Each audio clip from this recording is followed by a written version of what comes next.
பாகாலாவி ஒருவன் உள்ளே பூந்து இருக்கிறான், சாத்தானின் புகை என்ற ஒரு போர்வையில் உள்ளே புகுந்து மக்களிடையே உள்ள நம்பிக்கையெல்லாம் பறித்து கொண்டிருக்கிறான் என்ற கவலை அதை விட மேலாக தெரிய வேண்டும். அதை சரி செய்ய நாம் எல்லாம் ஒன்று கூடுவோம் என்று ஒன்று திரட்டி இருக்க வேண்டும்.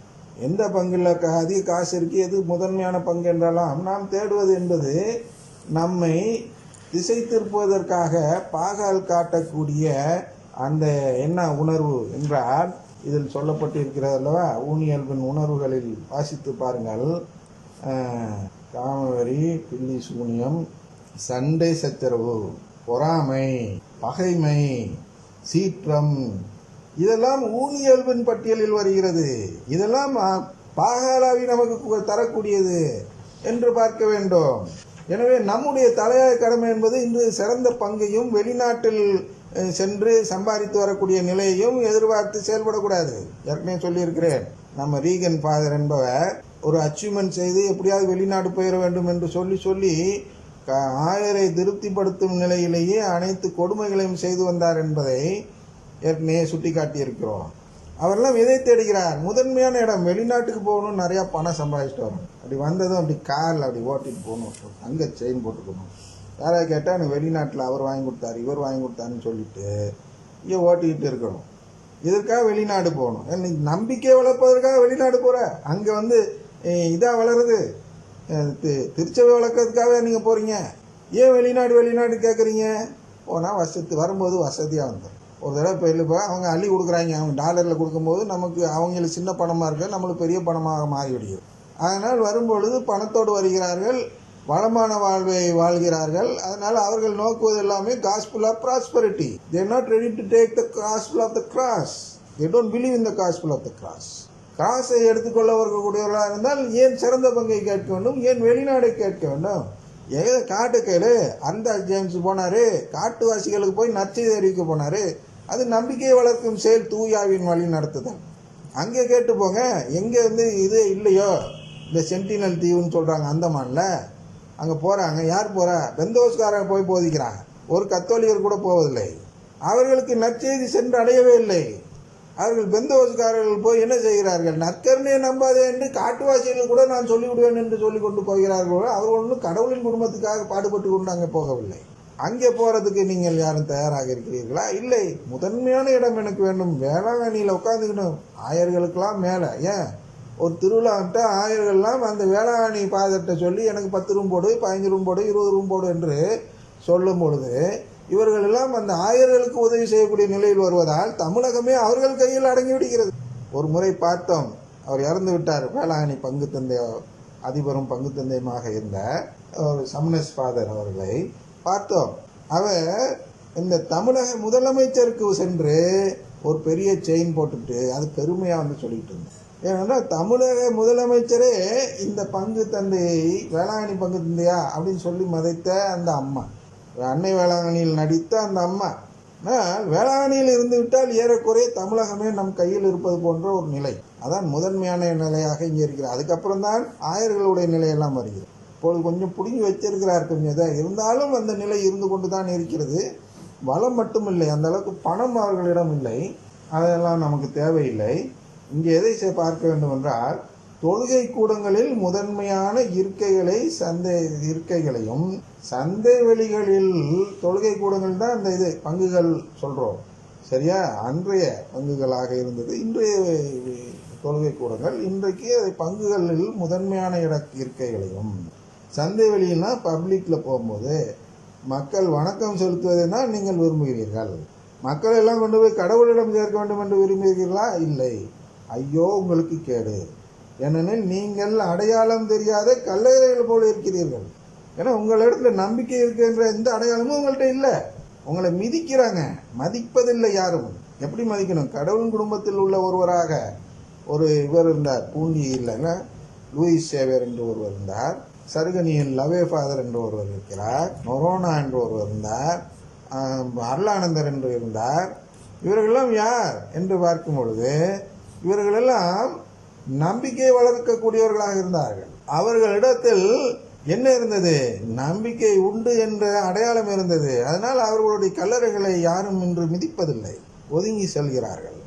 அதுதான் நீங்க சொல்கிறார். அது போன்று சொல்கிறார். என்ன சொல்கிறார்? உங்களிடத்தில் அந்த நம்பிக்கை மட்டும் வெளிப்படுமையானால் உங்களை அனைவரும் மதிப்பார்கள், மிதிக்க மாட்டார்கள். உங்கள் மதியாதவர்களா எவ்வளவு பேருக்கு குருக்களை குறை கூறி திருச்சி விட்டு வெளியேறி இருக்கிறார்கள். அவர்கள் தான் உங்களை மதிக்காது மிதிப்பவர்களாக இருக்கிறார்கள். அதனால் அடையாளம் தெரியாத கல்லறைகளாக இருக்கிறீர்கள் என்று சொல்கிறார். திருச்சட்ட அறிஞர் ஒருவர் அவரை பார்த்து, போதகரே, இவற்றை சொல்லி எங்களை இழிவுபடுத்துகிறீர் என்றனர். இதுதான் இப்ப நம்ம சொல்றதையும் வச்சுட்டு இவங்கெல்லாம் எல்லாரும் நம்மளை சாடுவாங்க. என்ன சாடுவாங்க?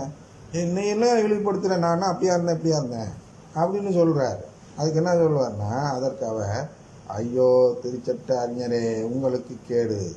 ஏனெனில் நீங்கள் தாங்க முடியாத சுமைகளை மக்கள் மேல் சுமத்துகிறீர்கள். நீங்களோ அந்த சுமைகளை ஒரு விரலால் கூட தொடமாட்டீர்கள். தாங்க முடியாத சுமை என்னது? இன்று நம் மீது சுமத்தப்படும் அந்த சுமை தாங்க முடியாத சுமையாக ஏன் இருக்கிறது? எந்த சுமை என்றால், ஒரு உதாரணத்துக்கு சொல்கிறேன். பெந்தகோஸ்து பாட்டு பாடு, அருங்கொடை இயக்க பாட்டு பாடு, அதனால் ஒன்றும் தவறில்லை என்று கட்டாயப்படுத்தி பாட சொல்கிறீர்கள் அல்லவா? இந்த பாடலை பாடிய அவன் தீர்ப்பு நாளின் பொழுது தன்னிடம் நம்பிக்கை தான் இருந்தது என்று எப்படி நிரூபிக்க முடியும்? முடியாது. ஒழுங்கா நற்கருணை நம்புறவனை கூட கட்டாயப்படுத்தி பாட வைத்து அவனை நற்கருணைக்கு எதிரான பாவத்தை செய்ய வைத்து விடுகிறீர்கள். நற்கருணைக்கு எதிரான பாவம் என்பது தாங்க முடியாத சுமை. அந்த பாவத்திலிருந்து ஒருவர் வெளியேறுவது என்பது மிக மிக கடினம். அதனால் அப்படிப்பட்ட ஒரு பாவத்தை நீங்கள் சுமக்க வைக்கிறீர்கள். அதை எண்ணி பாருங்கள். நீங்கள் அந்த தவறு செய்யாதவரா?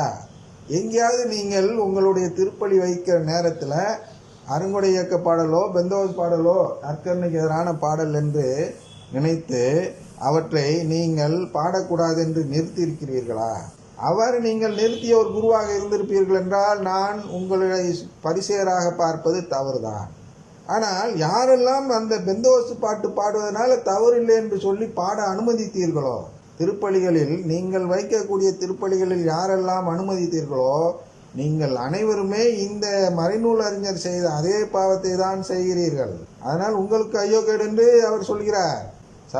சபிக்கவில்லை, ஆனால் உங்களுக்கு உறவு இல்லை என்று சொல்கிறார். ஐயோ கேடு என்றால் கடவுளின் குடும்பத்தில் உங்களுக்கு உறவு இல்லாத நிலை வந்து விட்டது என்று. நீ நரகத்துக்கு போ என்று சபிக்கவில்லை.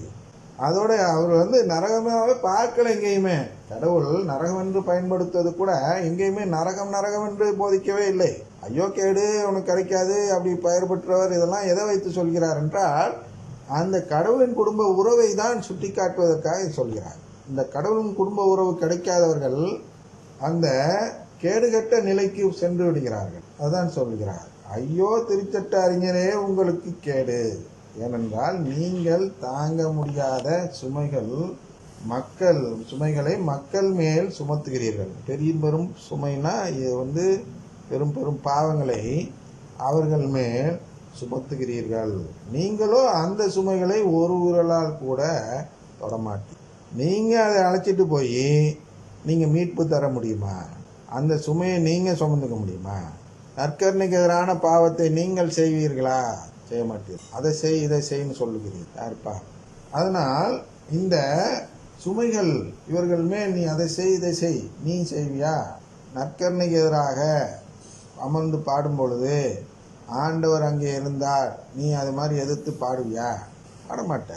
அவர்களை மீறி செய்ய சொல்ற. அதனால் அந்த சுமைகளை நீங்கள் சுமக்க மாட்டீர்கள். அடுத்தவனது மேல சவாரி செய்வீங்க. அதை செய் இதை செய் என்று. அதனாலெல்லாம் இதெல்லாம் எதை குறிக்கிறது? ஐயோ கேடு என்று அந்த கடவுளின் குடும்ப உறவை இழக்கக்கூடிய நிலையை குறிக்கிறது. எனவே நாம் இந்த கேடுகட்ட நிலைக்கு சென்று விடாமல் இருக்க நாம் என்ன செய்ய வேண்டும் என்று முதல் வாசகம் சொல்கிறார். நாம் தூய ஆவியின் கனிகளை பெற்றிருக்க வேண்டும். அந்த கனிகளில் முக்கியமானது மற்றவர்களிடம் இல்லாதது எது என்றால் நம்பிக்கை. என்ன நம்பிக்கை என்று பார்க்கும்பொழுது கடவுளின் குடும்பத்தின் மீது உள்ள நம்பிக்கை. எனவே எதெல்லாம் கடவுளின் குடும்பத்தில் நம்பிக்கை இல்லை என்பதை வெளிப்படுத்துகிறதோ அதையெல்லாம் நாம் செய்யாமல் இருப்போம் என்றால் நாம் எல்லாம் பரிசேயர்களாக இல்லாமல் இருப்போம். இந்த கேடுகட்ட மறைநூல் அறிஞரை போல் இல்லாமல் உண்மையான வாழ்வை பெற்றுத்தரக்கூடிய மறைநூல் அறிஞர்களாக நாம் இருக்கலாம். எப்பொழுது? கடவுளின் குடும்பத்தை நம்பி நீங்கள் அருங்கொடை இயக்கத்தை உதறித்தள்ள தயாராக இருந்தால். இல்லையா? நீங்கள் எல்லாம் பரிசேயராகவோ மறைநூல் அறிஞராகவோ தான் இருக்கிறீர்கள் என்பதுதான் உண்மை. தந்தை மகன் தூய ஆவியின் பெயராலே ஆமென்.